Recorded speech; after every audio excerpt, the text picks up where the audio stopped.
Salut l'équipe et bienvenue sur Chakra TV donc pour cette nouvelle vidéo.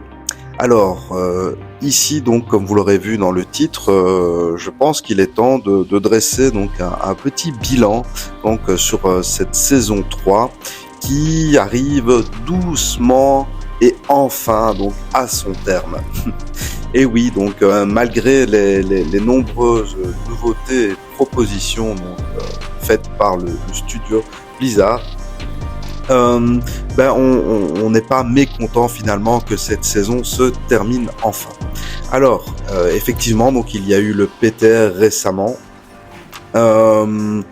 Malheureusement, je n'y ai pas eu accès comme l'ensemble des joueurs PS5. Merci pour cette délicate attention des développeurs et ce profond rework qui arrive.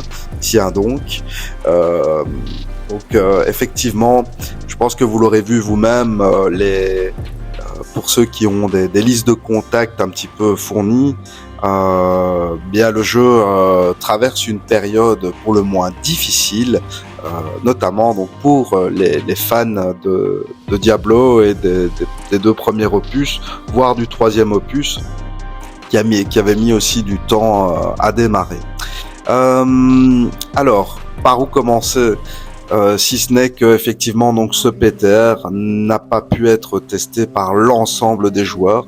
Personnellement, c'est un premier coup de gueule car je trouve que c'est dommage. Alors j'imagine qu'il y a des limites techniques qui font que le PTR n'a été réservé donc que pour les joueurs PC et donc non pour les cross-plateformes. Donc bon, il faudra faire entièrement confiance à nos collègues et amis qui ont eu la possibilité de tester ce PTR et de donner leurs conseils, qui, je ne doute pas, rejoindront une grande partie de la communauté. Mais néanmoins, je trouve quand même qu'il y a là un petit souci qu'aurait dû quand même régler l'équipe de Blizzard. Alors,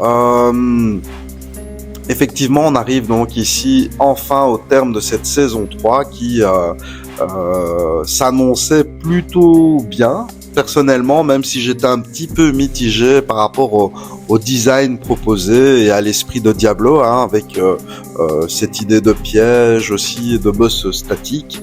Néanmoins, on peut dire que ça a quand même pas mal fonctionné, avec surtout donc cette proposition de caveau qui, pour ma part, était très sympa à jouer et assez nerveux.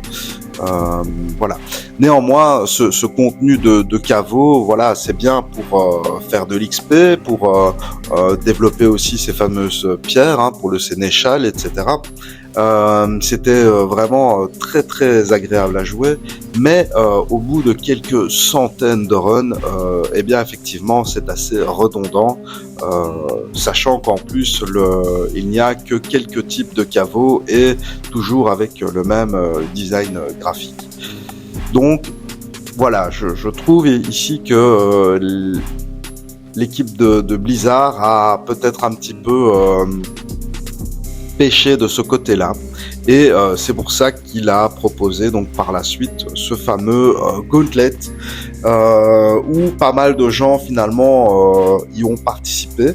Je pense qu'il y a eu un bel engouement au début du Gauntlet, mais je ferai une petite explication post-présentation du PTR à la fin de la vidéo concernant le Gauntlet. Mais voilà, je voulais surtout souligner ici l'absence totale finalement de endgame, ce qui nous contraint à malheureusement, comme pour beaucoup, lâcher le jeu en cours de route. Sachant que il y a du très lourd qui arrive, il y a eu Last Epoch et il y a surtout Path of Exile 2 qui va arriver en juin. Je pense que Blizzard a compris qu'il fallait en tout cas proposer quelque chose de différent et surtout se dépasser. Et donc il y a eu cette proposition notamment de PTR avec beaucoup de nouveautés, notamment en termes d'itemisation. Alors effectivement, donc l'itémisation va apporter beaucoup de nouveautés, notamment donc sur la personnalisation possible des objets, des items. Ce qui est pour ma part une très bonne chose, qui va permettre d'aller beaucoup plus loin dans l'utilisation notamment des objets et des affixes. Voilà, chose qui jusqu'à présent était plutôt limitant, même si c'était déjà pas mal. Mais je pense ici que la proposition, notamment via le codex, qui va permettre de garder donc les meilleurs éléments trouvés, est vraiment une excellente nouveauté donc pour l'avenir. Alors, l'idée n'est pas de refaire l'ensemble donc de ces nouveautés du PTR, étant donné que je n'y ai pas eu accès, mais de souligner effectivement quelques ajouts tels que un nouvel Uber, ce qui n'est pas mal, l'arrivée du Pit et de son nouveau boss, notamment Andariel, qui a l'air plutôt corsé et proposera donc un défi qui semble de taille, de ce que j'ai vu en tout cas sur les autres joueurs. Alors, il va y avoir aussi de nouveaux ajouts de sorts et d'items, notamment pour la sorcière, avec le fameux orbe, qui avait été un petit peu laissé de côté malheureusement cette saison, et qui va pouvoir enfin être exploité pleinement.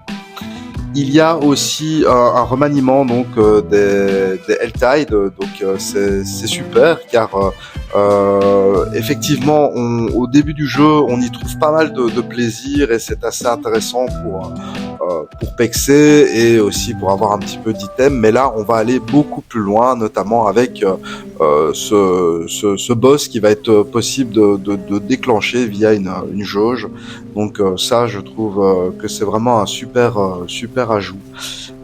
Donc voilà, globalement les propositions via le PTR sont assez intéressantes et promettent en tout cas d'apporter enfin un petit peu de profondeur à ce Diablo 4 qui en manque cruellement jusqu'à présent.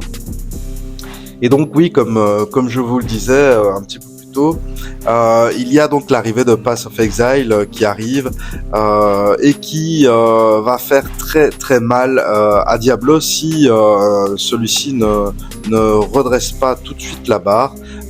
Notamment auprès d'une communauté qui semble tout doucement perdre patience, ce qui est mon cas, tout simplement, car effectivement une fois qu'on a atteint un certain niveau de jeu, on s'ennuie assez rapidement et on se retrouve confronté aux limites du jeu, qui est simplement son manque de contenu endgame.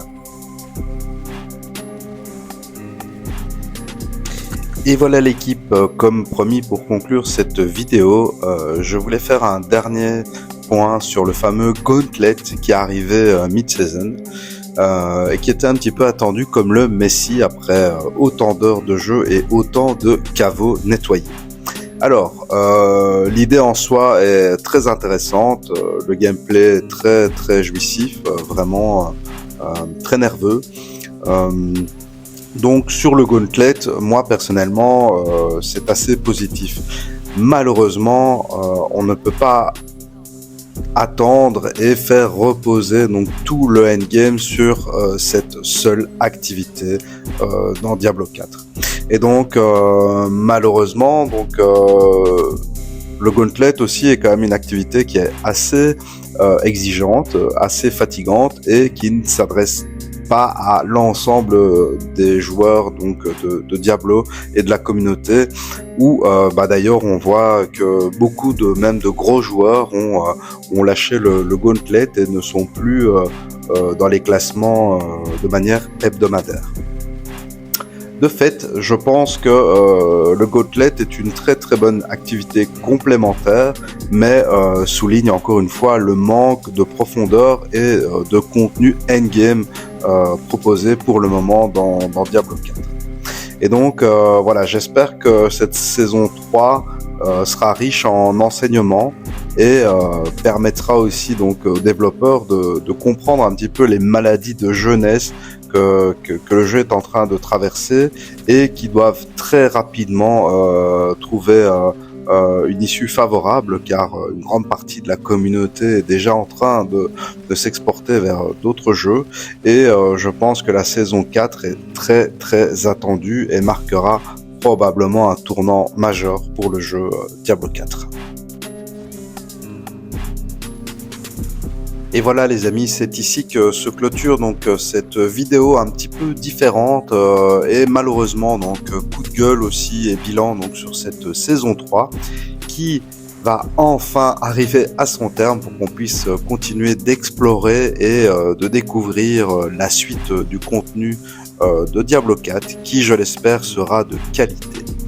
Donc j'espère également que cette vidéo vous aura plu et donc n'hésitez pas à partager et à commenter bien sûr positivement la vidéo, et si vous avez des remarques ou autres à me faire partager, n'hésitez pas.